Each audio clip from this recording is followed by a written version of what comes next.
Hermes, draw near, and to my prayer incline, in arts gymnastic, and in fraud divine. Dire weapon of the tongue which men revere, be present, Hermes, and thyself plant here. Welcome to Third Eye Bind, episode 15, The Third Eye Line.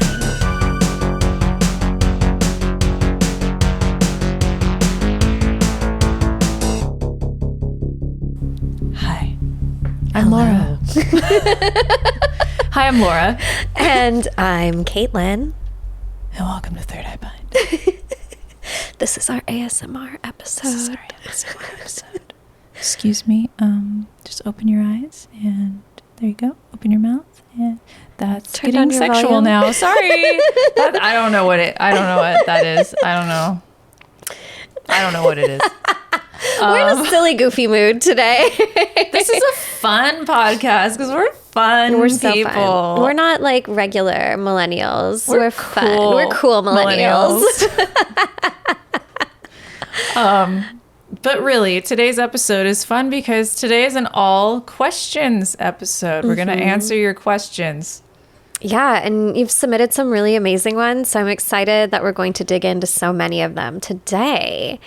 Let's begin, as we always do, With the card pull. Almost dropped them. With the card pull. And I don't really know what's going to come up because we don't have a specific theme today. So Maybe I'm it's very curious. how we should be answering them or something we should keep in mind. Yeah. Wait, was that it? Or was Laura's... What Laura said it? What Laura said was it? What Laura said was it? Okay. So then let me keep shuffling. Reminder that the whispering is not an echo. That's how Caitlin channels. No one's feeding me my lines except for the ghosties. So that's what that is. I know we've been over this, but... And if you watch us on YouTube, you can see it. Yeah. You can also see Fox just itching his crotch right now. Ooh, that's... Fox is the dog, in case you're listening. Fox is my dog. That's a good boy. I love this. Piece of food. Oh. I pulled the Ten of Cups. And that I'm all tells blank me... face, have no idea what that means. What does that tell us? I pulled the Ten of Cups, and this is a card of spiritual and emotional and familial damage. Emotional damage. Fulfillment. Emotional damage. We've been filming TikToks today. Forgive us. We're trying to go viral. It's this thing we're trying. We'll see how it goes. Yeah. We need your help. You can like, oh, by the way, yeah, if you like us, you can follow. Yeah. Encourage. Leave us a review. Throw us tomatoes. I don't know. What? Throw fruit at us. Or join our Patreon. Patreon.com/thirdeyebind. But back to the 10. Back to the 10 of Cups. This is a card of spiritual, emotional, and familial fulfillment. This is a card of having your cup full. And because your cup is so full, you are able to pour out unto others. And I think that Laura and I both, though our traditions and our experiences are different, we've spent a lot of our lives invested in growing as human beings, as inhabitants of planet Earth, as witches and spiritual practitioners. And, you know, the point of this podcast was, yes, to give us an opportunity to talk, but also to give us an opportunity to share that which we have been able to cultivate on our own, to pour into others in a free to access format. Aside from our businesses where we're paid for our products and our services, and we're able to give unto our audience little bits of wisdom, silliness, inspiration from our practices that you can hopefully take and let that inform or inspire or guide you. Or anger you. Or anger you, and let your anger guide you. Or really piss you off. I don't know. Is all in the spirit of the trickster, after all. We don't judge, so we're just, yeah. We're just here to fuck shit Trickster up. doesn't care if you get mad. Trickster enjoys it. Trickster secretly thinks it's fun. Yeah. So I think this is actually the perfect card because it's really about giving back to our community. And in this case, we're not necessarily talking about things that are, you know, when we put together show themes, it's really stuff that we want to talk about, that we're interested in. But today it's about what you want to talk about, what you're interested in. And it is our honor to get to spend some time having these conversations with you. Yeah. So I guess let's just start Let's do it. taking some questions off the these are off the third eye line. Let me grab my giant portal of information. This giant metal portal of wonder before you. She's a computer. It's in the computer. It's in the computer. It's gonna take Why us a while. is TikTok so loud? That's an inside joke. I'm getting there, I promise. Why is TikTok? You never Why is open TikTok TikTok so loud? and it's just so freaking loud. You're Am like, I oh, old? Is it like how my parents felt about walking by Hot Topic in the 90s? Is that comparable? Hot Topic was a lot. Oh my god. Spencer's Gifts Oh my God, remember going into Spencer's Gifts when your parents would drop you off? at the mall. Yeah, because Yeah. and then you'd go and like stare at the dildos and be like, Yeah, like the dildos. The great. I used to buy blacklight posters. That was. I remember. You ever Yes. flip through poster bins? and like furry posters. They had the Furry. furry paintings and furry posters there. Yeah. All right, let me put on my Okay, fucking Grandma. glasses. Sure, Well. Grandma. There were furry posters. Uh huh. Just some t-shirts. Right. Oh my god. Okay, let's dig in. I like this question. So the first one on the third eye line is, do the spirits choose you or do you choose them? Oh. Why don't you go? I like this question. So I come from a tradition called Espiritismo, where we believe that the spirits choose the person. Some spirits are born with you, and some spirits come to you during certain times in your life when you are in need of their companionship, their communion, their assistance. And we also believe that the different spirits of your court, who's your spirit team, basically. Ooh. Like the X-Men? Exactly. That the different spirits of your court make up the many sides of your interests and your personality.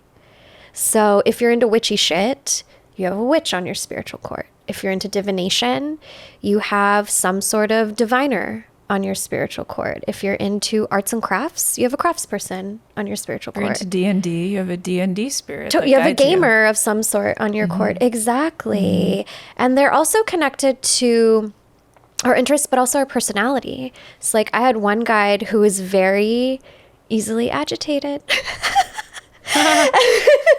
And it took getting to know that guide and understanding them for me to gain control over my own temper and temperament.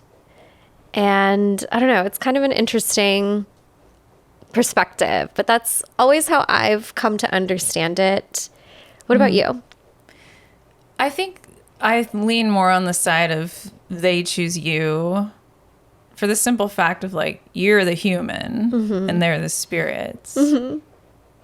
I think you can seek out spirit connection. You absolutely can. But for me personally, I think that I've been sought out from the beginning, like we talked about in the moon episode. Like, it's just been very like guided for me. And then certain deity energies I've been attracted to since I was a kid, you know, like Artemis for me is a big deal. But then you can discover more or less, you know, as you uncover your like lineage and things like that. But yeah, I sort of agree that it more or less either they're seeking you out, or it sort of manifests as it's meant to be. Yeah, kind of serendipitous. Yeah. I find that like when folk spirits and deities especially are connected to you or seeking you out, usually you notice like their attributes or their epithets first. So like, for example, if it's Artemis, all of a sudden you're noticing bows and arrows everywhere, or you're noticing the moon in a different way. I find that, or if like it's Venus, all of a sudden there's clamshells on your mind, and you hear God is on a mountaintop, or like it just, it's little things, little ways that they send you hints and clues. Or maybe you've always been drawn to like their aesthetic, their vibe, and then when do you realize like, oh, it's because they've been next to me this entire time. Yeah, and I've had experiences where like spirits will come and go too, where it's like this period of time I really needed this, and then, you know, like honestly at one point I really needed some like Jesus energy, and you know, that was a temporary thing, and cool, you know, like it just sort of that, you know, that sort of happens sometimes. Absolutely. It's not uncommon for spirits to be with you for a limited time when you need them, and then to move on.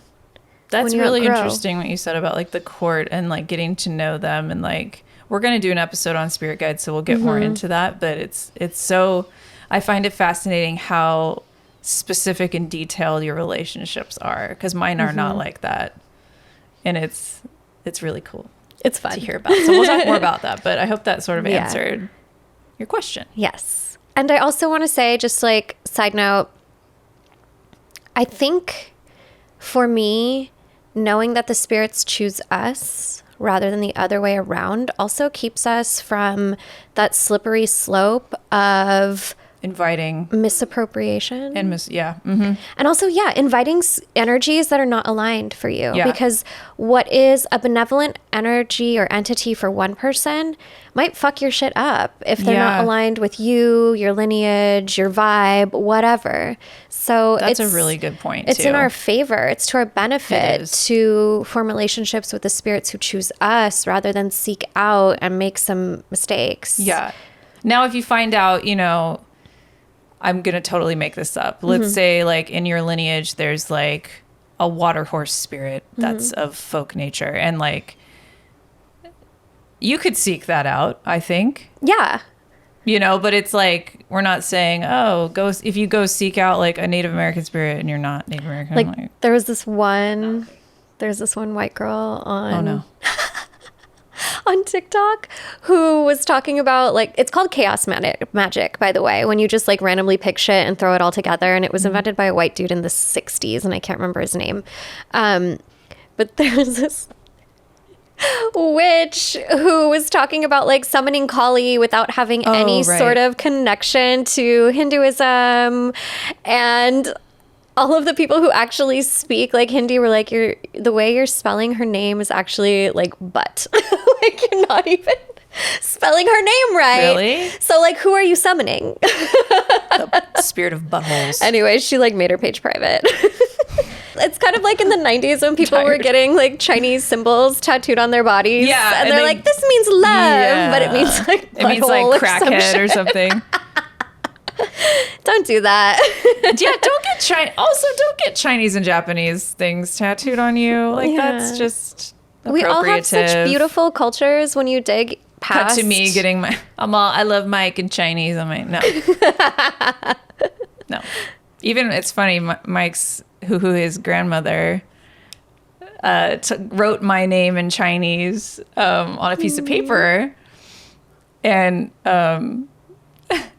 And I think his mom told me, like, she said, tell her not to get it tattooed. You tell that white girl. Yeah. She's like, don't get that shit tattooed on you.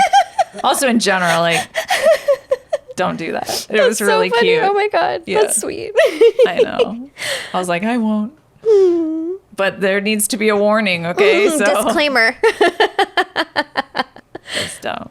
Okay, another general spirits related question. What are some ways to look for spirits or to be more open to visits? I mean, from look spirits? like actually to like see randos? It sounds like they're trying to look for spirits. Well, you can go to a haunted location. The truth is, Is that a stupid answer? no, like, I'm just kidding. But there's spirits everywhere all Yeah. the time. And I think you need to be more clear on like what it is you are looking for. Not just like Laura taught me this. What is your motivation? oh, my dad was like, I taught you something. Yeah. Cool. Like an acting thing. Oh, yeah, yeah. What is your What's your motivation? intention? What's your motivation for this scene? intention? Why are you seeking out spirits? And I think we can go back to our last question a little bit. And it's like, seek out yourself and who's already with you first. I personally think that we should leave the dead alone unless we plan on assisting them. Yeah. If it's our calling to do that type of work, elevation, transition into the peaceful afterlife. I would just be, weary of like looking for spirits in places where there's been a lot of pain, especially if you don't have a lot of strong spiritual foundations Yeah. to keep you protected. Unless you're going to try and like assist or something. Yeah, in unless some you're sort of helping those way. spirits transition and release themselves from the space. Like, I don't know. I've never attempted to like, I don't look for spirits. I don't look for No. spirits. They find me if they need to. Right. They don't find me, or they do, and they're just like, bye. I don't Yeah. know. I personally avoid haunted places. Yeah, I mean, It stresses me out. I bet it would. You're very sensitive to that stuff. I don't need to get like I sort of possessed. like, I'm sort of like into it, but I don't go, like I would, but I would do it in a very respectful, I wouldn't like ghost hunt. Like I wouldn't bring equipment. Yeah. I don't know that I would go that far, but I would definitely go and be very respectful and give, some good energy to the space. I don't know. I mean, if someone was like, let's go to the Whaley house, like I'd probably go. I don't know what that is. That's a haunted house in Sandy. I watch a lot of ghost shows, you guys. I'm very interested in it, but sort of at an arm's distance. Yeah. Because I don't know what to expect, really, but Yeah. I'm also like interested because I don't have those experiences. But so I get the person asking this question. Yeah. It's like, how do I find them? I'd just be very careful with invitation because I agree. that's the green light for a lot of bad shit to happen. That's how you get mixed up with like tricksters that aren't as kind as Hermes. Yeah, I would say don't use Don't use a Ouija board. boards. Don't do Don't it. do that. Don't do it. mirror portal shit. Don't Don't do that. it. Lock your mirrors. Yeah. Here's another one. Shadow people seem stigmatized as negative. Any possibility that they aren't? I would say, yeah.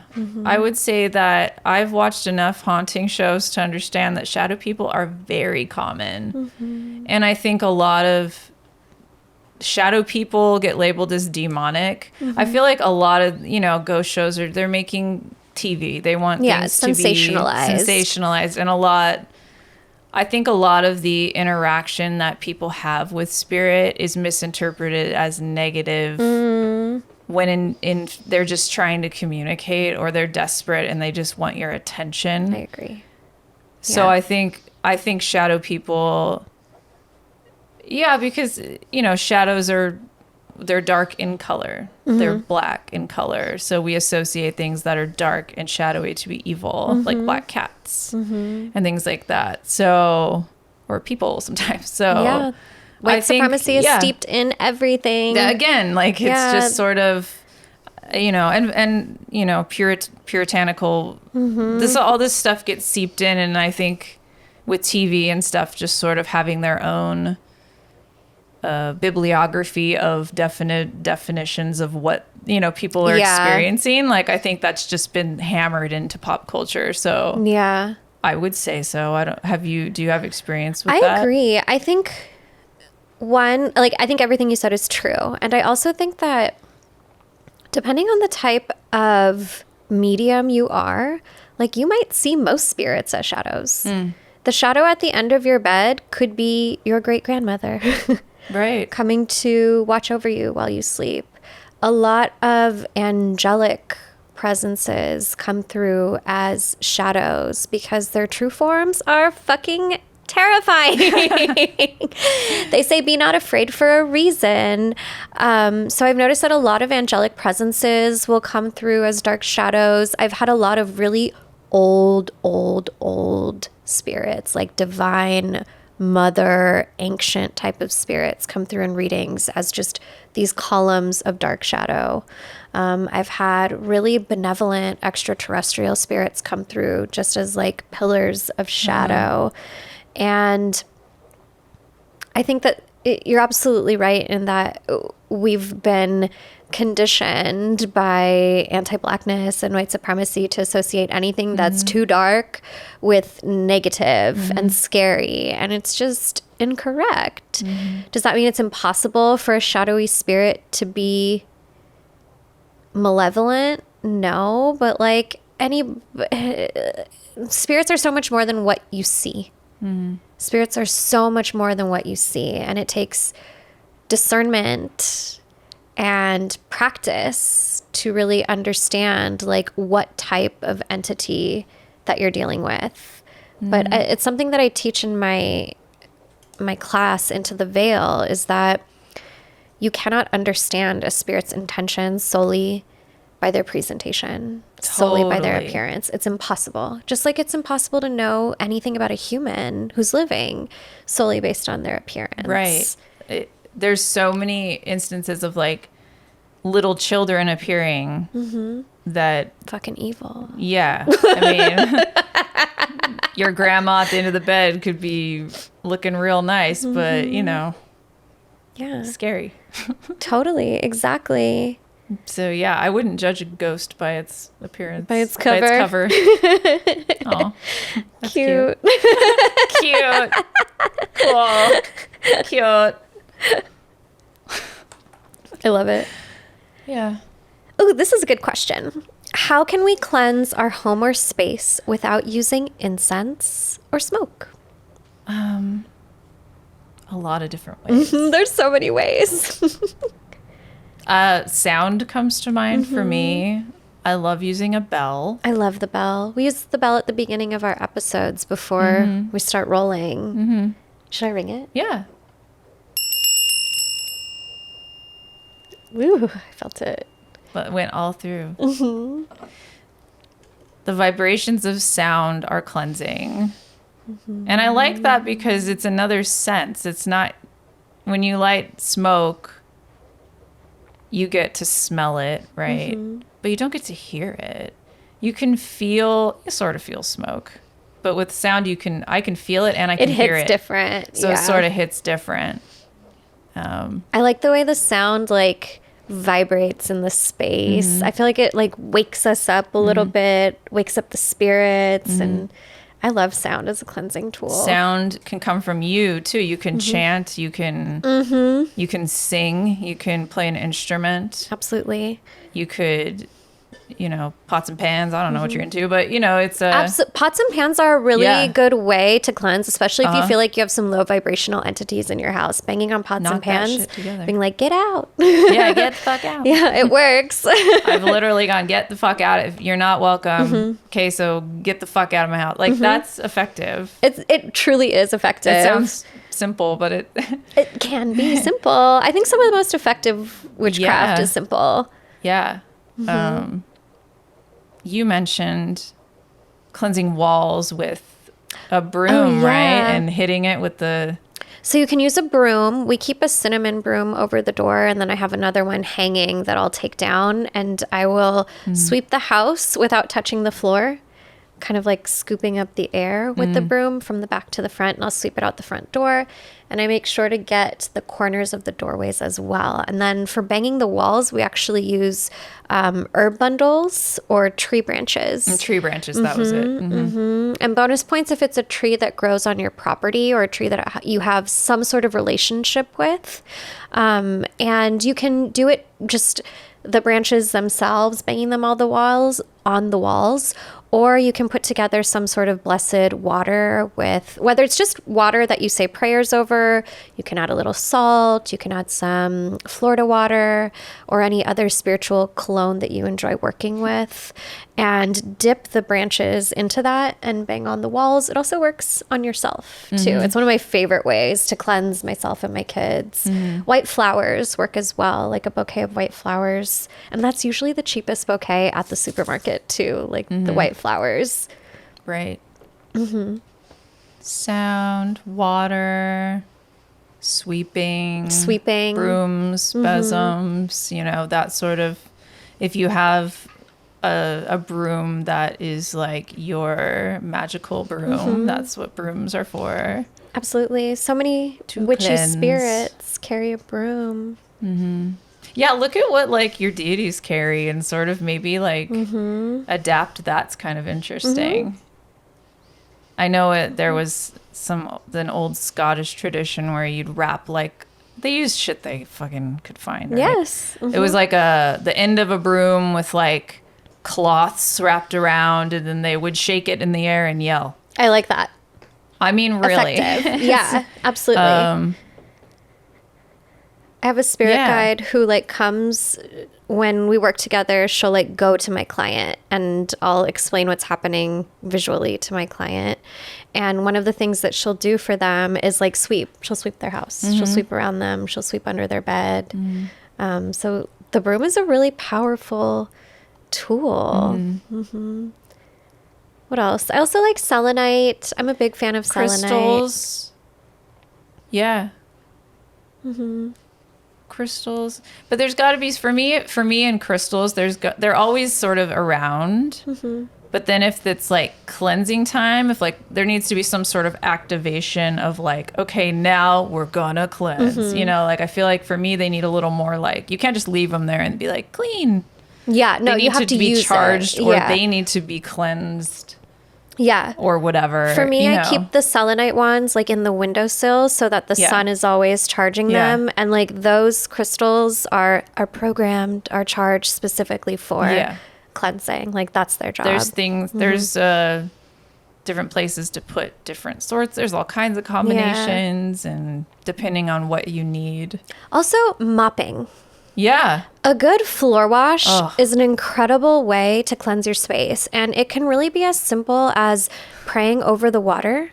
A lot of the cleaning products that are out there, like there's a reason our abuelas use things like pine sol and violet fabuloso. It's because the pine, the oil in the pine has a very high vibrational energy, and it spiritually cleanses the space while you are physically cleansing the space. Pine sol was the jam in my house. Pine sol's the jam. It smells so good. Yeah. And you can add other like herbs or spiritual colognes to that water as well. But honestly, like some old school pine sol, bright yellow, and some, you know, clean water and a good mop, like that can be a spiritual experience. And like play music that feels good while you're doing it. Sing songs while you're doing it. That really helps elevate the space. Opening the windows. Make sure you open the windows. Even if it's a sound cleanse, I would say open your windows. Always. Because you're still expelling. So always open your windows and your doors if your possible. doors too. Yes, absolutely. Yeah, absolutely. You know, we're still, the idea is to get things out and to refresh. So clean air, even if it's not like, you know, you're getting rid of an entity, it's still a good idea to just get some fresh air in and like just. I just yesterday changed what was above like my bed because the things that were above it were so dusty and dirty and like the wall was so disgusting, and I just like cleaned the wall that was above our heads while we sleep because I was just like, oh, this is so gross. Absolutely. You know, and because I was having a little bit of like It was weird. It was a little, nothing was happening, but the energy was just a little off in there. And I was like, I'm like really sensitive to dirty. I do not. My house is fucking clean. Like I don't really like messes. I don't really like messes that much. I think there is a very spiritual element to cleaning your home in a very practical way. Yeah, and then taking a shower when you're done. Oh, yeah. Oof. Yes. Throwing those clothes in the wash immediately. Yeah. Absolutely. Cleaning is so great. It is spiritual. It is spiritual. Yes. And, for a lot of traditions. It's traditionally femme labor. Mm-hmm. And femme labor is also associated with witchcraft mm-hmm. and spirituality quite often. Mm-hmm. So it kind of makes sense that it all blends together. Mm-hmm. And if you're somebody who hires someone to clean your house, I would say do it yourself and see how it feels. Mm-hmm. Even if you can't do it every time. But, like once in a while, like do something for mm-hmm. yourself and see how it feels mm-hmm. to do that. Because that's, absolutely. Might be if you're trying to get into more hearth like home magic and like mm-hmm. you got to get your hands dirty. You do. You have to get your hands dirty. You got to get in there.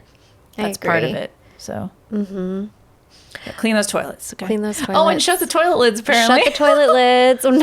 I always shut the toilet lids at other people's houses. I know. I'm like, so the other day I was like, we gotta shut the toilet seats. Caitlin said we have to. It's true. That's funny. It drains the good energy out of your house. That's a habit I need to form. But yeah. I was thinking of one more thing, and it went away. It's gone. Yeah, we're missing something. Must not have been that good, I guess. Oh well. Dang. It'll be on the Patreon once I remember.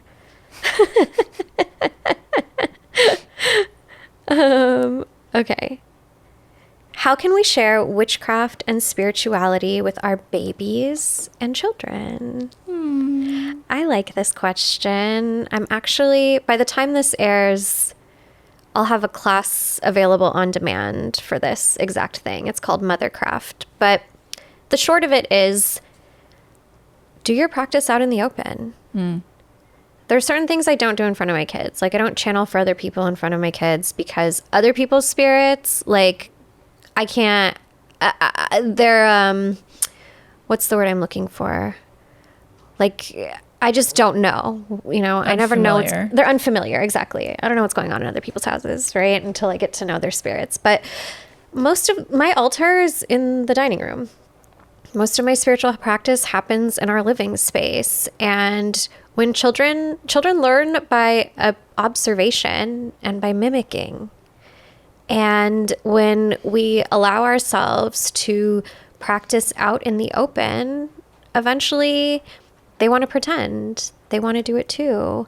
You'll notice them doing it themselves every once in a while. You'll notice that they want to sit in and participate. And I think the most important thing with myself and my kids is that I do not force my spirituality upon them. I teach them things. I talk to them about what I'm doing. I answer their questions. I let them participate. But I never make them feel obligated to do what I do or believe what I believe. And I think that's probably the biggest reason why they're so interested. Mm-hmm. Because parents aren't cool. Yeah. Like your kids don't think you're cool, probably, right? Or maybe they do. They think I'm cool. Actually, my kids think I'm cool. That's and I just pray that it lasts. They do. Yeah, they're not teenagers yet. They're not teenagers yet, so they aren't sick of me yet. But for now, they think I'm cool. They think that what I do is cool. They think that tarot is cool. Yeah. And because I'm so open with it, they start to ask me for things. Like they'll ask for cleansings before bed. They'll ask me to ring the bell in their bedroom before they go to sleep. Kids love ritual. They really do. I did. Mm-hmm. And my mom did, and my dad too, actually. They didn't really know that this was like a spell and a ritual. But before I would go to bed, we had a little my mom would literally say a spell for we're going to take it was like something about, my mom listens to this, so you might remember it was super cute. But I remember you doing this, Mom. It was like, it was about, because I had trouble, like I had anxiety and stuff, like taking all the stars in the sky and then like sprinkling them on me. Like it was like very celestial and very like, no shit, why I'm a witch. Like it was very like all the stars in the sky are going to be sprinkled upon you. And like it was very witchy. That's so sweet. I know. But I That's so remember that like it was tender. ritual. It made me feel good because that's what ritual's about, like consistency and like support. So I think kids really like that. And I don't have any kids, but I've worked with kids a lot. And keeping it simple, I think when they're really young, like I've taught kids witchcraft before. And I think just keeping it simple. 'Cause if you load on too much, especially if they're just learning about it for the first time, they get very bored. And they're like, what? Yeah, They just absolutely. need to grasp, like, first of all, that you really have to get past, like, what even is witchcraft and in that it's okay. Those are the two things that I think kids with non-witchy parents, like, that, want to learn or whatever, like, need to get past. And that's for adults too, really. But it's, for kids to know that it's okay and that this is what it is. And then you have to untangle, like, why the church and everyone else thinks it's evil. Truly. Yeah. And sort of reconcile that. And it's a big, I'll keep it simple, but those are things that adults need to untangle. Kids are smart though, like that. Yeah. When my youngest was in preschool, they came home from school one day really upset, and I was like, "What happened?" And they were like, "I told my friend that we're witches, and they weren't happy about it. They said it's not true, and magic's not real, and that it's bad." And this was preschool, and that was like Loli's first lesson in learning that, like, I don't think they even realized before that moment that what we do is stigmatized. They had no idea until that moment. And so we had to have that conversation about, like, you have to build trust with people before you can share these types of things. And not everybody's going to understand it, but that doesn't mean it's not true. That doesn't mean that there's no such thing as magic. Maybe not in their world, but in your world, there certainly is. That's great. Also, I think giving them little jobs. Like, for instance, if I'm cleansing the house, I'll let one of them hold the bell. And one of them can hold a stick of incense. It's like when you make cookies with a kid, like what kind of stuff do you give them? Yeah. What kind of jobs can they manage so that they feel like they're a part of it? Mix it up. Yeah. And if Which they is get also bored, magic, but yeah. Yeah, it is magic. Baking is magic. Absolutely. And if they get bored and put it down, like, just be cool about it. Yeah. That's how they keep coming back to you, when you're kind and open and welcome and you deal with their attention span as it is. So yeah, just be yourself in front of them. I like that question. I like that. These are good questions, everybody. So, how do we practice anti-racism in our witchcraft? I like this question. Well, what's the first thing? Practice within your own ancestry. I think that's step one. Yeah, practice anti-racism in your daily life. In your daily life. Yeah. But when you're, check, take stock of what you're doing and see if it aligns with the core of, like, who you are. That's step one. Absolutely. And I think it's something that we talk about on this show often. Like, anti-Blackness has a way, white supremacy has a way of showing up in New Age culture. It's, in fact, a huge marketing tool of a lot of New Age culture, the New Age to alt-right pipeline. You will find a lot of anti-Blackness in old, even like, stuff from like the 50s and the 60s, the Crowley shit. Like, there's a lot of like, black magic is bad. Yeah. Light magic is good. And a lot of that comes from love and light. Yeah. Love and light. Yeah. A lot of that comes from anti-Blackness, the rejection of anything dark. And so if you find yourself practicing something where you reject anything that is shadowy, dark, black, positive only, good vibes only, positive magic only. Exactly. Like, I encourage you to, like, stop and reconsider, what is the root of these beliefs, and do they genuinely align with how you want to show up in this world? Absolutely. I think another thing to remember is that witchcraft is a practice of the ostracized, the liminal spaces, those who refuse to conform to what is accepted socially. And what is accepted socially currently, at least where we live in the United States, is white puritanical culture. A rejection of all things that are other. And to be a witch is to embrace those things about yourself and about others, the people around you. Yeah, about others. about your neighbor. Exactly. Because if you don't, you're just a Puritan in Yeah, disguise. you're just a Puritan in disguise. Because Abso-fucking-lutely. You are. That's what happened, and I talk about this all the time. In 1692, that's what happened in Salem. In 1692 is the limit, like the people on the phrase of society in those spaces being pointed at and said, "You're a witch because you're different."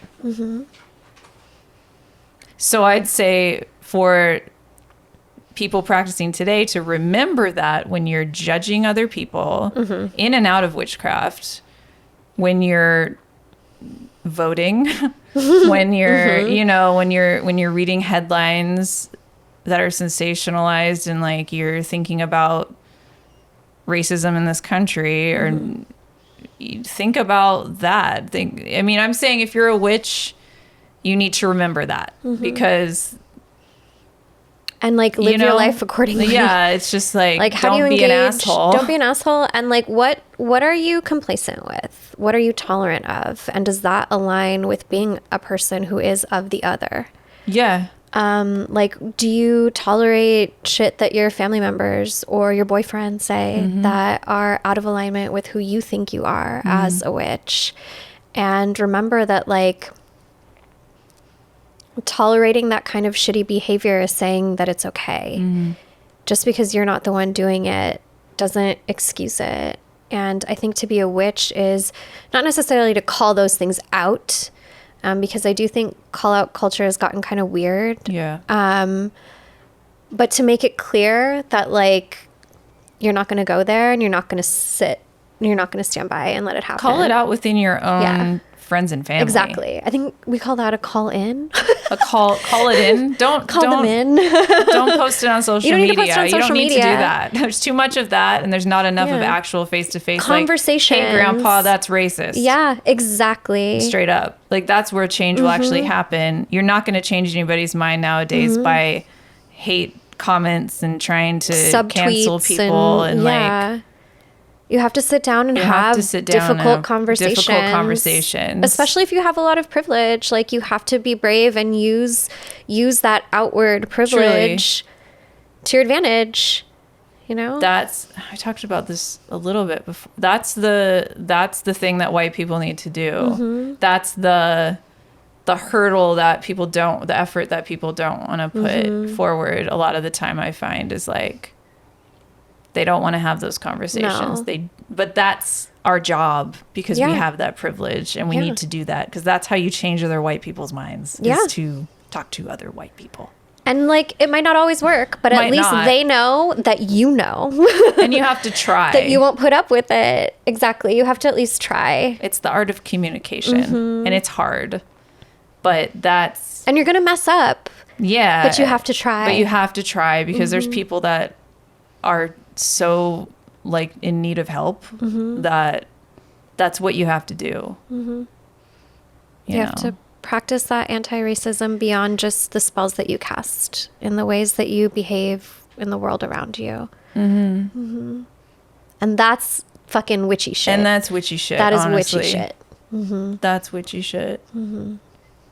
Yeah, it's not just reposting stuff. No, it's not putting BLM in your bio. That's why people, say things are performative because,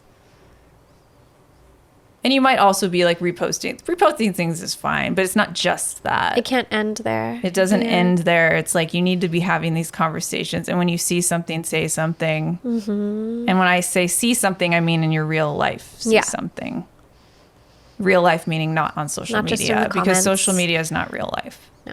So That's like, yeah. Yeah. Yeah.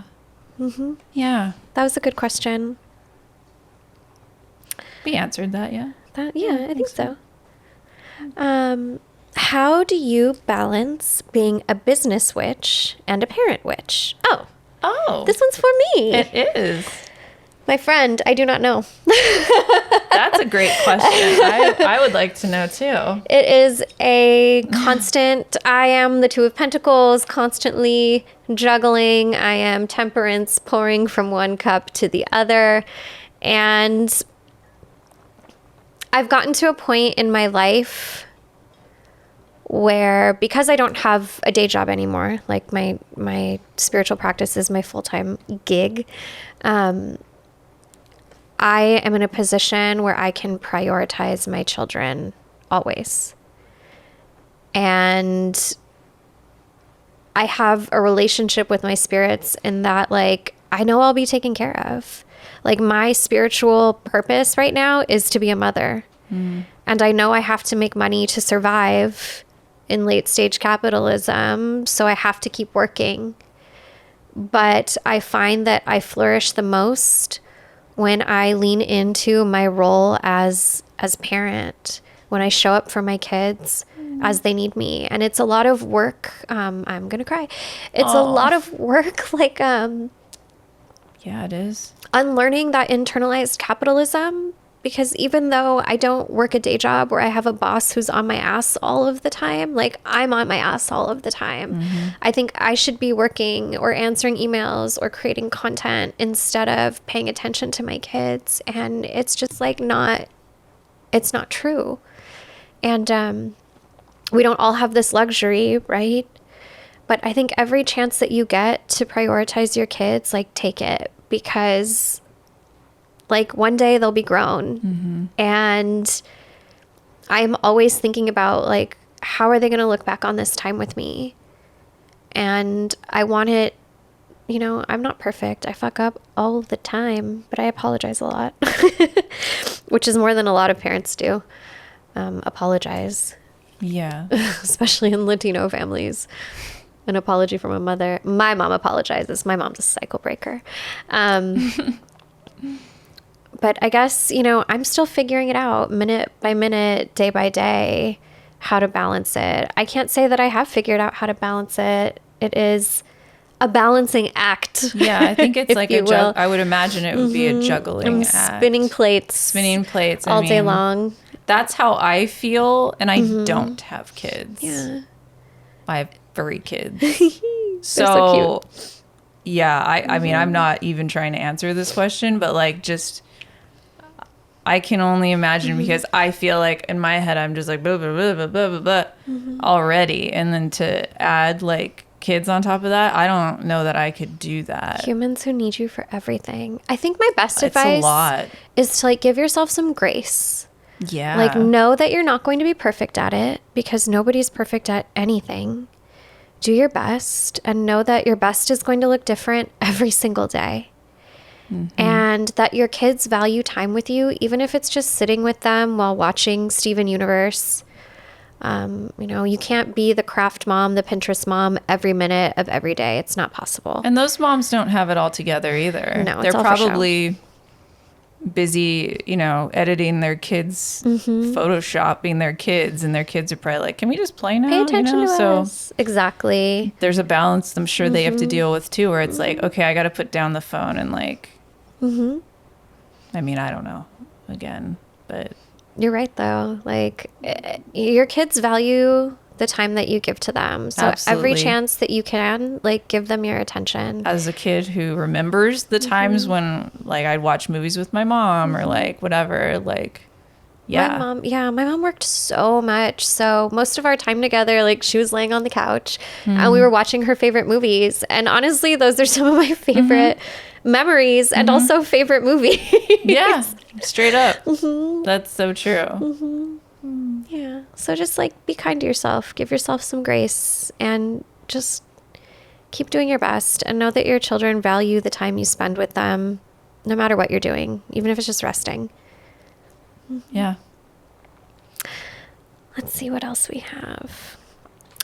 How Do you not feel bad about yourself if you cannot see or hear spirits? Help with not feeling bad about yourself. Hi, my name is Laura, and I don't see spirits. I don't necessarily hear them in a traditional way. That this just came up earlier. That's funny. Well, first of all, why would you feel bad to begin with? Are you trying to become a medium? Is that something you're aspiring to do professionally?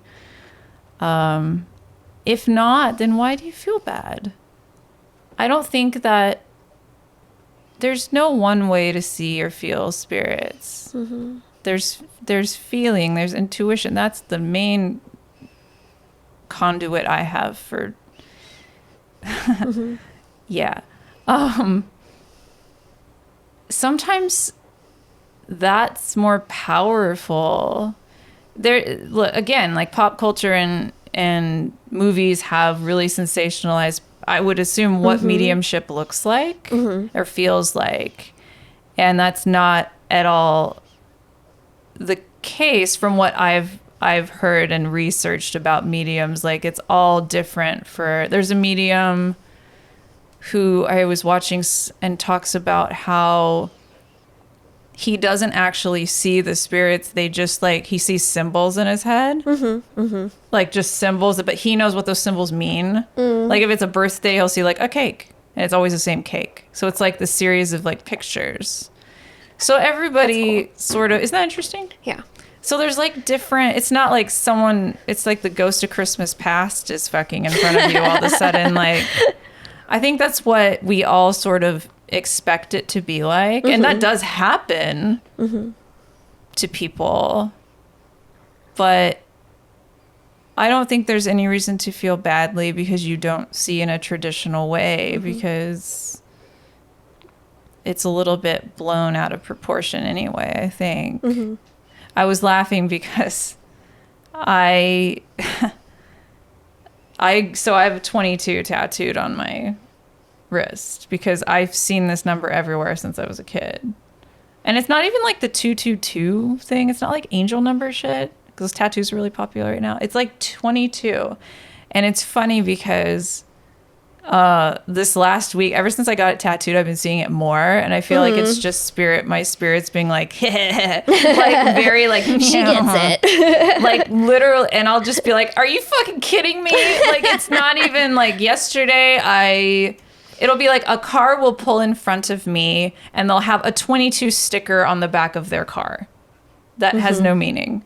And then the next day, that was one day, and the next day I was parking in a like underground parking lot, and the one I just happened to pull into was Space 22. I was just like, are you fucking kidding me? Like, out loud, I was like, no way. And I just picture like my spirits being like just like amused with themselves in the corner, like, yeah. And I'm like, oh, you motherfuckers, like, you got me. Okay, I'm listening. But anyway, there's things like that. They'll show you things. But if you're talking about just seeing a ghosty ghost, like, it's probably not a bad thing. Maybe you don't want to. I don't know. It's again, the seeking it out we talked about in the other question. It's like they'll show you in ways that you have to just notice. You have to pay attention. And people and skeptics like to say, oh, you're just looking for connections or whatever. And it's like, sure. Yeah. But they're happening to me. I'm not making this. So when it happens, when I'm just like, okay, that was super random, that's when I get like goosies and I'm like, what? And yesterday I saw I was thinking about my dead dog, and then I looked out the window and there was a bird bathing in the dog bowl outside, just bathing in the dog bowl and in my line of sight. And I started crying. I was like, okay. Like, yeah, there's those moments mean more to me than if I saw like the Headless Horseman or some shit. You know what I mean? I would be terrified. I mean, I'd be like, I probably shit my pants. This is actually the worst. This is actually not something I want. So I guess, yeah, I don't know. What do you think? That was long, sorry. No, that was beautiful. We all have different gifts of the spirit. We all channel in completely unique ways. And even our own gifts change from season to season over the years as we change, as our energy levels shift. I am a medium who can see things, but when I'm really tired, my spirits will just talk to me. And something that I've noticed a lot of, like, I don't want to say baby mediums, but like novice mediums and psychics, they get frustrated because they know they're psychic. They know they are channels, but they can't hear their spirits. They can't see them. And I have found that one of the most common clairs is claircognizance. And claircognizance is a clear knowing. You just know shit. And I think it's the hardest one for us to trust, because this world really conditions us to not trust ourselves, to not have connection to our intuition. So I think my recommendation for you is to A, be gentle with yourself. B, don't compare yourself to others. Your experience, your growth as a medium, as a channel, is your own and only yours. And it's not going to look like anyone else's. You might get some inspo or some clarity from seeing other mediums work. I certainly did. I got a lot of affirmation seeing other mediums work. And by being in the room with different types of mediums, I was like, oh, that's what I'm doing. Oh, I'm going to start trusting that part of myself. So that was something that was really helpful for me, at least, witnessing other mediums who are confident in their abilities. And then finally, like, practice. Build up your skills, your psychic and spiritual skills. Get to know your guides. Build trust with them. And when I'm leading my students, I always tell them, like, when you're ready, tell the spirits, I want to see you. Make sure you're ready. Because once you say yes, once you tell them, I want to see you, you will start seeing them, especially if they think you're ready too. And, like, there's no undo. I haven't said that. Yeah. And that doesn't mean that you can't have a close connection if No you way. don't say that. I agree. Like, Also, that's not the end all be all it's just having goal. a boundary. Yeah. Not everybody is comfortable with seeing spirits, and that's totally okay. Yeah. Most of the time, I hear them or I see them in my mind's eye. I don't see them outside of myself. They show me not so much symbols, but they show me what they're doing. It's like I get a movie in my brain. Yeah. So one, I would say, like, you're probably claircognizant. And two, just, like, keep practicing. Find teachers you vibe with. And They might come to you in dreams. dreams are a great way. I have seen spirits once in a dream. Would you like to hear about my dream? Yeah. I remember it very vividly, and I know it was real. And I had a dream. I also think this would make a dope music video. I had these rose-colored glasses.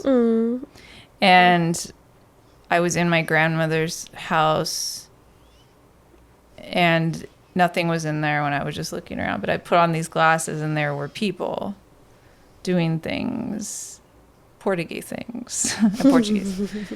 So there were, I went into the backyard, and there was a man, like, gardening and, like, pulling weeds, and there was, like, a woman cooking, and they were just doing shit. They weren't paying attention to me. They were just there. Yeah. My ancestors. And I remember it so vividly. And I would take off the glasses, and they would be gone, and I'd put them on, and they were... That's fucking magical. I had that dream.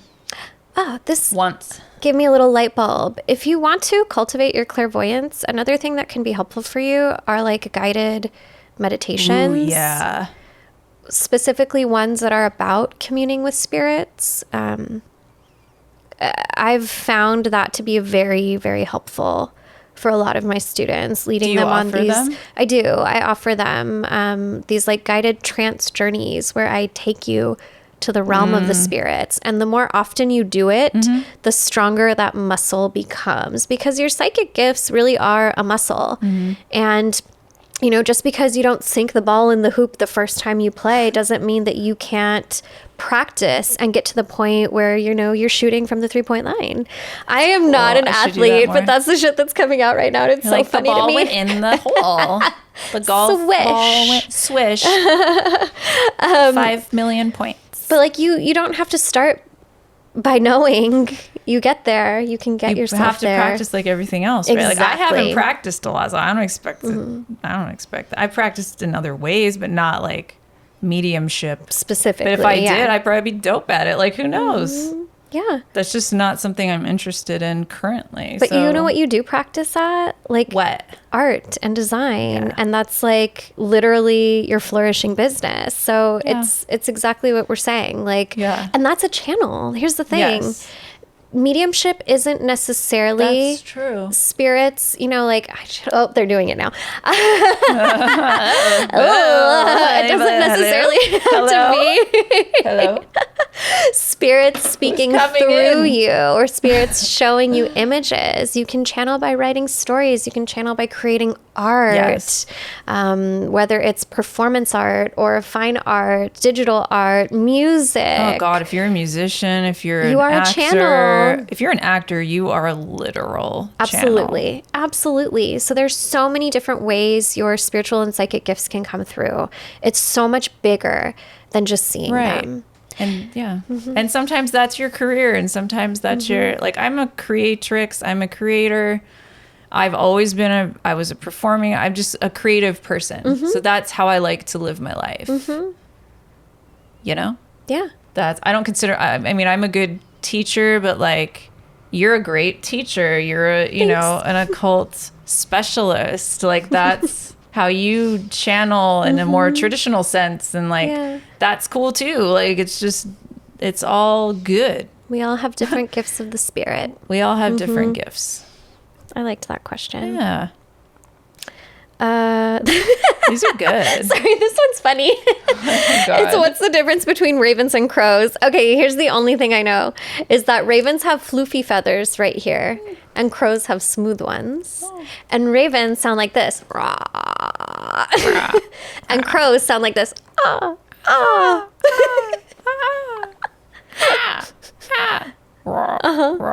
And I think ravens might be bigger. Yeah. I don't know, but I know that both either ravens or crows, they're the biggest songbirds in like the songbird group of birds. I don't know. YouTube it. It's great. There's some great documentaries. Not a biologist. I'm not a biologist. I'm just a witch. They all like shiny things. This is a great question. Ooh. How do you deal? My glasses are slipping off. How do you deal with friends requesting spiritual tasks like tarot readings, mediumship, products, etc.? I just give it to him. I just gave Belle a bunch of shit. Our Belle friend- didn't even ask though. I know. You're a gifter. I am. You just give us things. I like to spread the love. For me, because I don't offer spiritual services as a part of my business, I think it's fun. I'm like, ooh, I get to help you because no one really asks me. Honestly, like one of my best friends did ask me for some love help. So I got him a female shaped candle and sort of did some light carvings in it and instructed him to essentially meditate and light it once a day until it was, and think about, That's a very cool. simple way to create that in his life. And I don't know how it's going, but I did Updates, please. But I did give instruction. And so I don't know. But then That's it's cute. funny because I think a lot of them think, oh, well, you'll just do something for me, right? And then bada bing, bada boom, it's like done. No. And I'm like, oh, no, like you have to do it. Like I can do it a little, but truly, like you have to put in some effort. So I think that's what people are surprised about the most is like, oh, like you have to like do like, even I make It's not poppet dolls bippity-boppity. and even the poppets that I make are like, here's a little vessel that's like ready to go, a little like being that I've made for you. And what you do with that is your choice, you know? Again, it's not like I have this in my hand, like I'm gonna lose weight It's or not get instant pregnant magic. or something. I Yeah. don't know. Or find the love of my life. Like, it's not, nothing is like instant like that. Again, that's a sensationalized pop culture-y misconception about witchcraft, I think. Absolutely. So, Yeah. what about you? For me, like it's a little different because I do charge for my services, and it's how I survive. That's your, yeah. Charging for my services is quite literally my like way to survive and live and pay to exist in this version of the world. And I would say, just to interject, sorry, very quickly, I would say if your friends, like I've paid you for spiritual service. oh yeah, Laura paid me But like, handsomely. you always pay. Like, I never would ask a spiritual practitioner that was a professional to do something for free, unless it was like maybe like my sister or something. You know what I mean? Like, totally. like deep family, Sister like shit. Yeah, I feel that. like sibling shit. Okay, but even then, it's like, let me buy you a coffee or lunch or whatever. But like, Yeah. I would never. You don't go to a witch's home and not bring something. Like, it's. You That's know what I it. mean? Like, That's it. yeah, sorry. You Go don't on. come to a witch's house empty-handed. That's not good. So early on in my career, I had really bad boundaries. And I, as a neurodivergent person, really just want people to like me and be my friend, right? I don't want that anymore. I'm at capacity on friendships. I don't fucking care at this point. You said that in I another do. one too. You're like, I don't want any more friends. I don't want any more friends. That made me laugh. I'm so glad I've outgrown that. But I had really bad boundaries, and I genuinely wanted people to like me. And because I struggle with communicating with allistic people who aren't neurodivergent, I found myself being taken advantage of often. I would have friends ask me for stuff, and I would say yes, no problem. And I was doing free readings for people all of the time, and it wore me down. Damn. And I'm not friends with any of those people anymore. So my biggest suggestion to you is to like, we kind of just have to strengthen our spines and learn how to say no. And no is a magic spell. And the way you deliver that no can be however you want it. It can be like, yeah, here's my rates. I would love to read for you $50, you know, whatever you charge. Or maybe you want to do an exchange. Like, you can take me to lunch and I'll give you that reading, or I'll do that session for you. Figure out what your terms are, whether it's money or exchange, and be very clear about those terms. Don't just say, I'll do it for trade. Say, I will trade you for X, Y, Z. And if they agree to it, cool. And if they don't agree to it, that's also cool. Someone else will book you instead. But people who expect things from you when you do this type of work for your livelihood, those aren't your real friends. They're not. They're people who are opportunists and taking advantage. And they might not even realize it. But a lot of people will never come to realize that they're like that, unfortunately. But you don't have to say yes. You are not obligated to say yes to anyone, no matter how friendly they may be with you. And it will benefit you down the line, because if you can say no to the people you call your friends, you can say no to any client who tries to take advantage of you or your work. But ultimately, like, what your boundaries are up to you. Your boundaries might not look like mine. I personally don't work for free because my spirits don't want me to. Every once in a while, there's a person in my life who they're like, we like them. And if my spirit guides say we help them, then I will offer free services to someone, or I will offer heavily discounted services to them without having to ask. I love doing that. I love like gifting. I love gifting. But if people ask me for free, I just say no. And it took me a long time to not care about how people respond. but you just have to get yourself there. That's part of being the witch, is that you're not always going to be liked. Often not. But do you want to be liked or do you want to be free? Do you want to have no money or be liked? Also, I'll give you a little inside business tip. No adds value. Saying no is powerful. I've said no to things that I would have died to do a year prior to being asked. And I said, no, that doesn't just align where I'm at right now. And it, you know, people are, and they're like, oh, a lot of this time I'm talking about like doing events and things. Yeah. People are like, oh, you should do this event. I'm like, no, I don't need to. Yeah. It's not my vibe. I like to work within witch operated, witch centric, witch positive, witch owned events. And if they're tiny, like the Spirit House one. Spirit House. That's like the only pop-up you've done for a long time. Yeah. The Witches Confluence is great. Shout them out. That was I don't think they're doing a fall one, unfortunately. No. But that's okay. But hey, Pagan Pride in Long Beach, I do that. You know, it's just like, I don't want to do big Halloween conventions. It's not my vibe anymore. And that's a boundary, and that's saying no. And when somebody knows that you have your shit together enough to say no and have boundaries, that earns respect. They respect you more. Yes. Absolutely. They go, ooh, what do they have that they can say no? And it adds interest and it adds value to your brand, quite frankly. So there's that too. And like saying no, especially if you don't want to do something for free for your friends, saves you a lot of heartache and resentment down the line. Saves you a lot of resentment down the line. It might hurt in the moment. It might be scary in the moment. But saying yes to something you don't want to do just builds pain. Putting up a boundary when it's scary is so hard to tell somebody. Like this, saying no. I mean, it's happened to me. I've lost family members over it, and I don't miss them.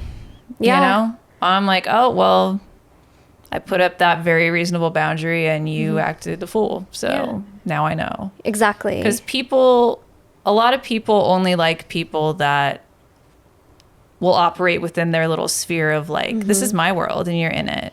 And anything that I don't like, or you say no to me, like they don't know how to deal with that because they're entitled people. So sometimes that happens, and that no saves you. Scary. Really. Yeah. But honestly, the no, that goes for your personal life too. Like goes for your professional life too. Like, I think it gets easier too. It does. You know, the first few times you say no, it's a little like, oh, shaky especially leg. if you're starting out. Like, I understand. I said yes to some like influencer, you know, sending people free things when I shouldn't have. And then they never posted about it and stuff. So that does happen. And that's a part of just learning, like, totally, to like get shit in writing or whatever.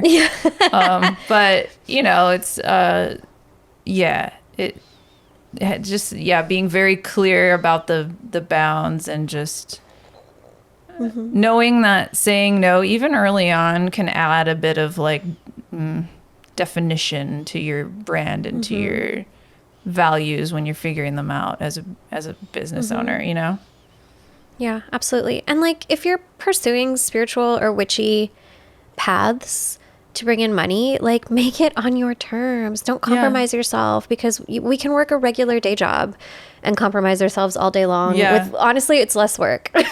It's less effort than running your own business, and you can compromise yourself all day long there. But if you're going to do it on your own and do it for yourself, really make it for yourself. And like, saying no to the things that are misaligned opens the door to the opportunities and the relationships that are aligned. It really does.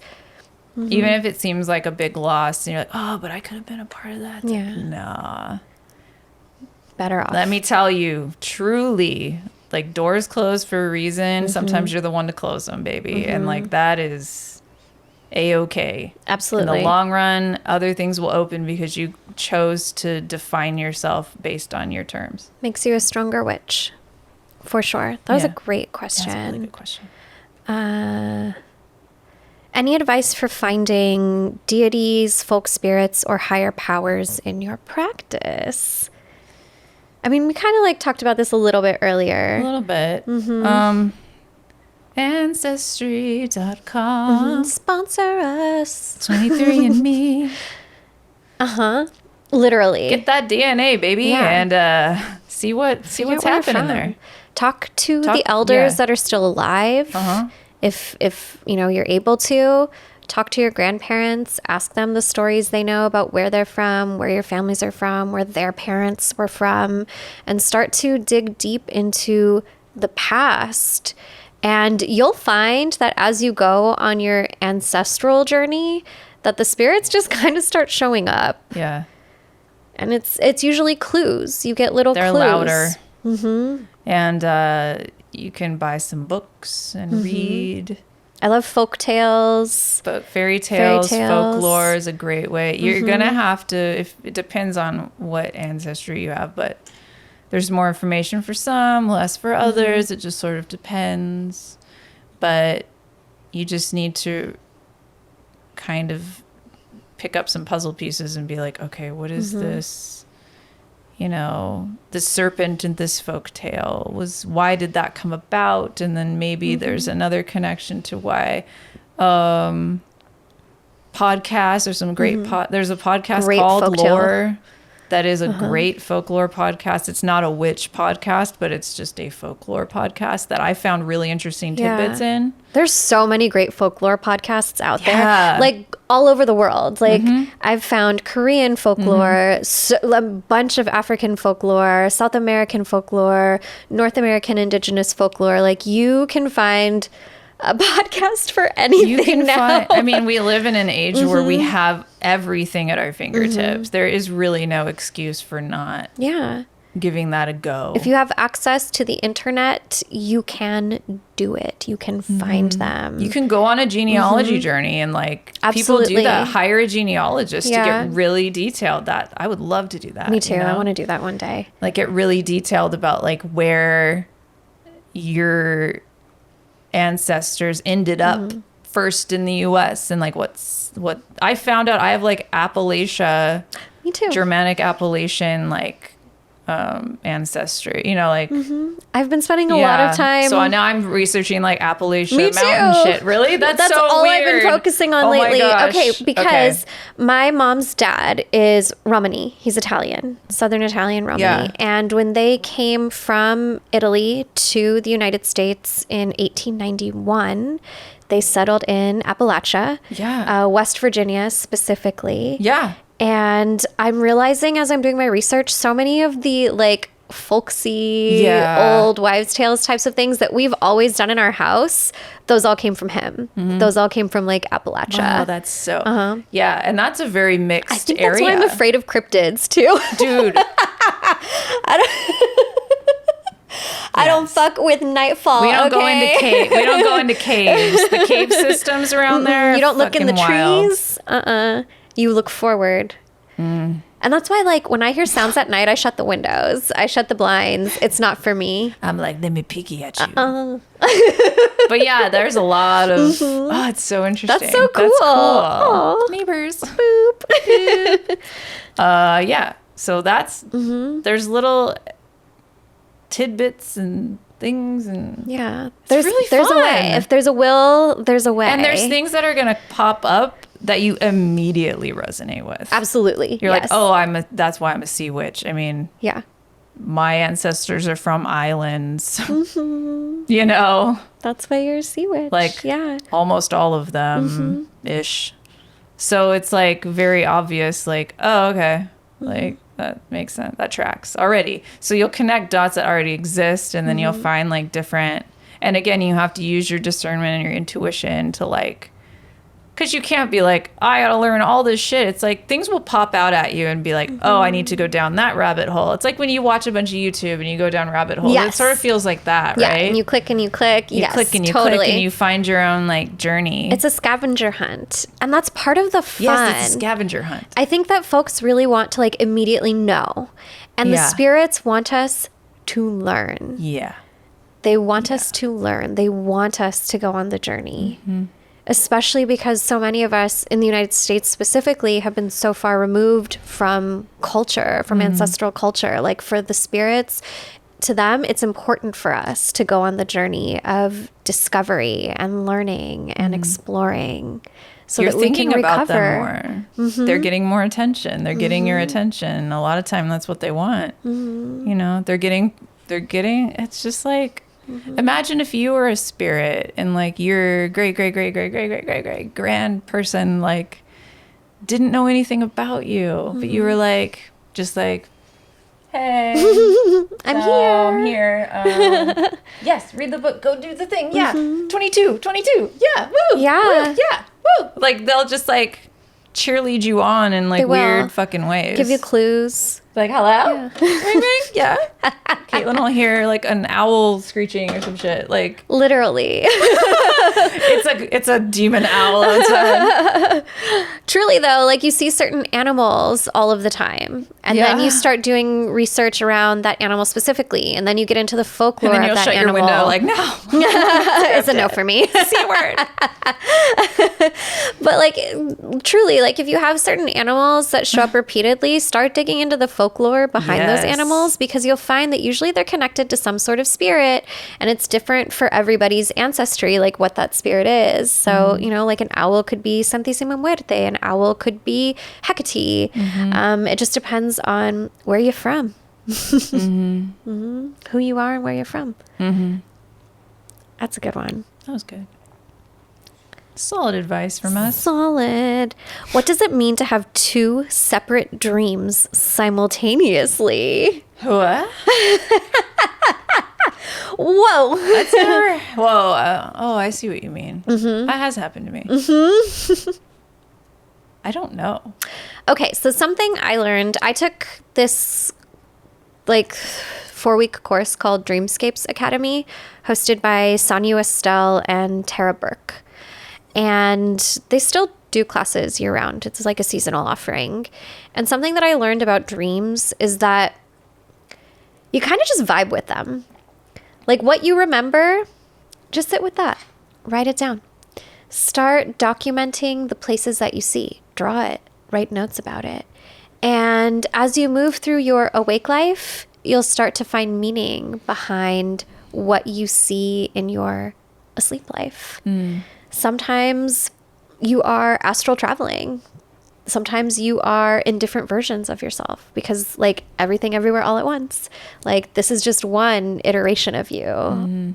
All of your existences are happening at the same time.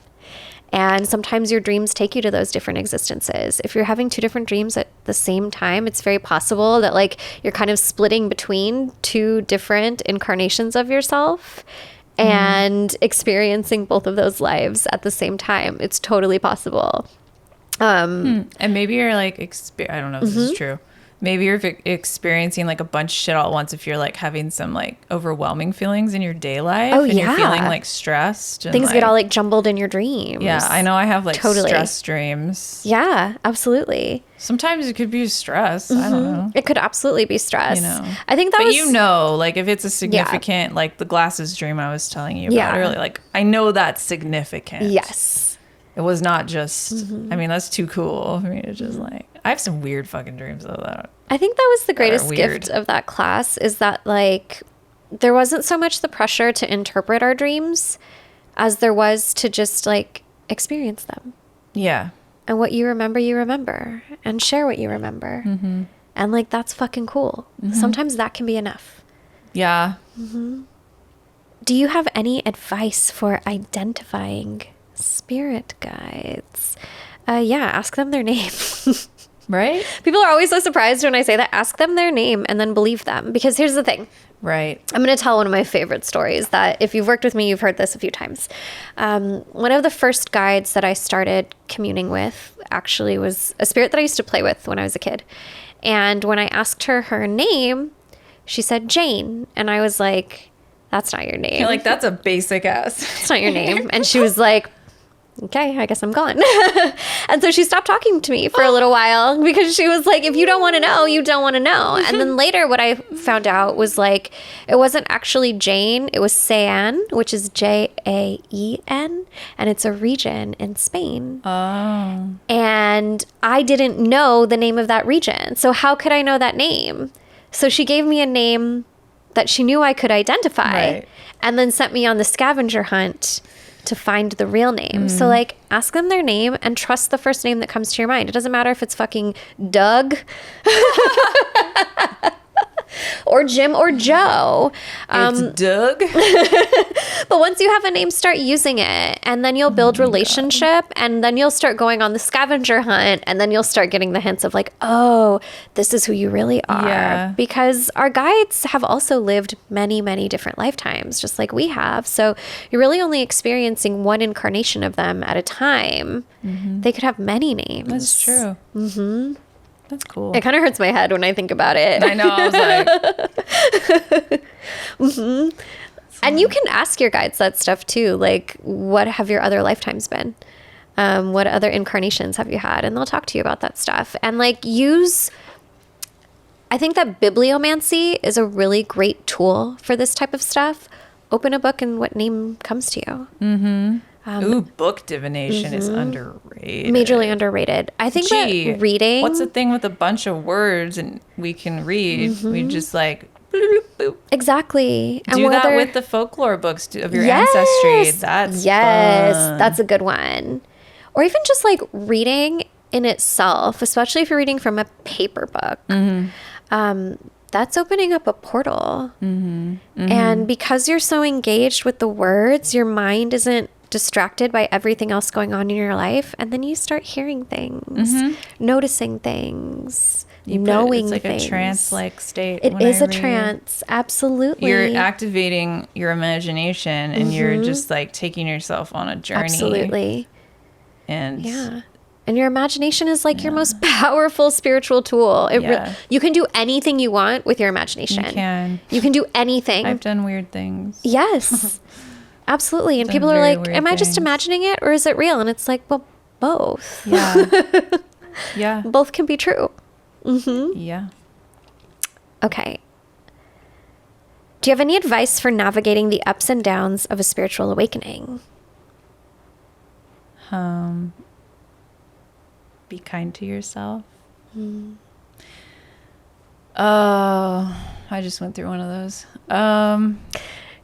Buckle up because they never end. They will not end. I said one of those because it will happen again. Over and over. It's like the great Lauryn Hill said in an interview. I think she was speaking at a college. She said, it's peaks and valleys. Life is peaks and valleys. And you're going to be on the precipice, and then you're going to be on top, and then you're going to be down, and then you're going to be on the precipice. It's just, that's life. And you have to just learn how to ride that. Because there is no consistent, like, utopia in this life. It's constantly shifting. So it's sort of a similar vibe with spirituality. Absolutely. There is no, unlike some other religions say, there's no ultimate, enlightenment. I don't think. I think you just keep learning, and sometimes you fall short of your own expectation. I would just be kind to yourself. Like it's hard to, but Yeah. Be kind to yourself. Lean into your foundations. Like, how do you care for yourself spiritually? Are you drinking enough water? Are you cleansing? Do you take baths? Are you making sure to fill your tummy with stuff that makes you happy? Are you listening to your body when you're hungry?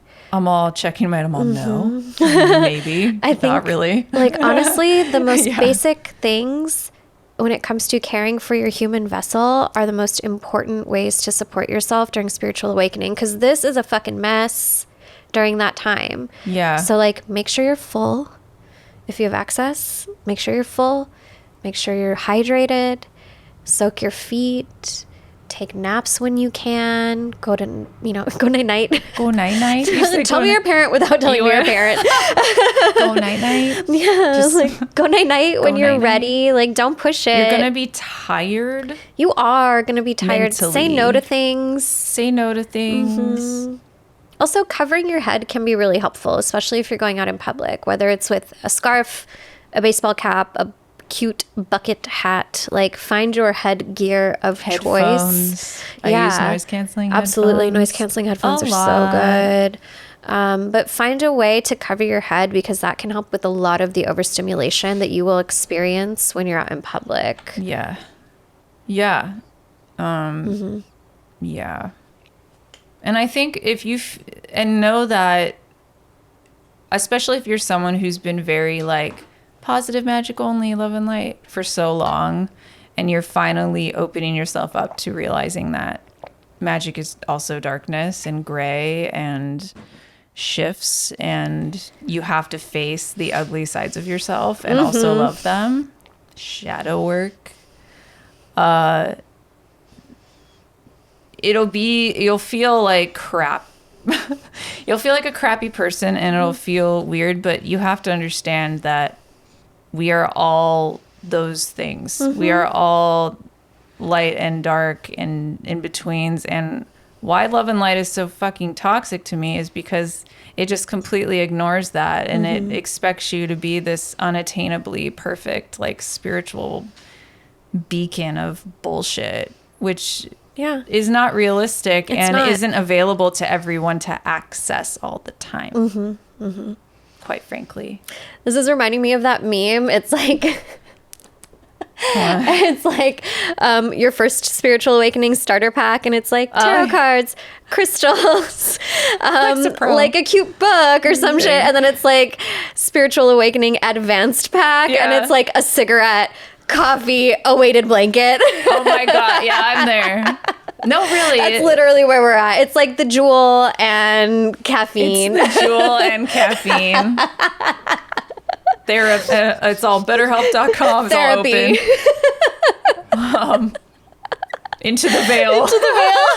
You should add Advanced occult studies. You should add yourself into that meme. I love that. That's my new favorite thing, is taking memes like that and like adding my own shit. Just throwing your own shit in there. You did a cute one the other day. The Homer Simpson one where he's like going into the bush. It's all when your bank account is empty because you're buying, and it's all like home goods, pumpkin things, and I put Lady Moonco croc charms. It was cute. It made me lol. It's gonna be messy, my friends. But that's, you come out the other side, and then some other stuff comes up, and it's just you do it all over again. You do it all over again, and that's magic, baby. That's Vegas, baby. That's show business. That's show business, baby. Who are or have been your favorite teachers, mentors, guides, or books? The moon. Mom. And the movie Practical Magic. Abso-fucking-lutely. Raise your hand if Practical Magic is part of your witch origin story. That's going to be a TikTok. That is absolutely going to be a TikTok. Yeah.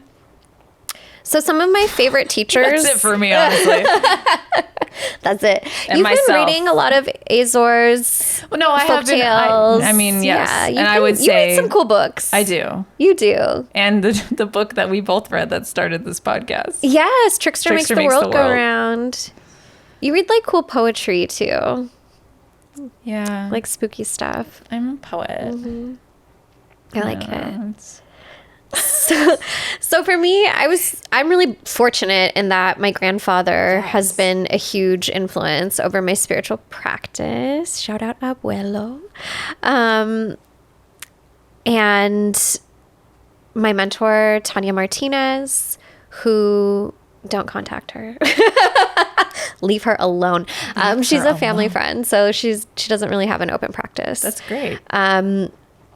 Some teachers who are available for other folks to work with that I highly recommend are Chiron Armand of Impact Shamanism. Chiron Armand is a Hugon of Haitian Vodou and a Tata of Brazilian Kimbanda, as well as a hoodoo practitioner, traditional folk magician, just all around magical being. And Chiron is also queer, Black, amazing. Like, he exists at many intersections, and I find him to be extremely hilarious, and deeply relatable, and like so open to helping anyone no matter their path.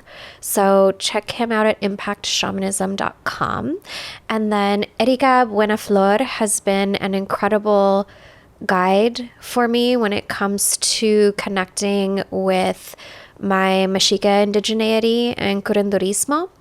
And you can find her at followyourbliss.com.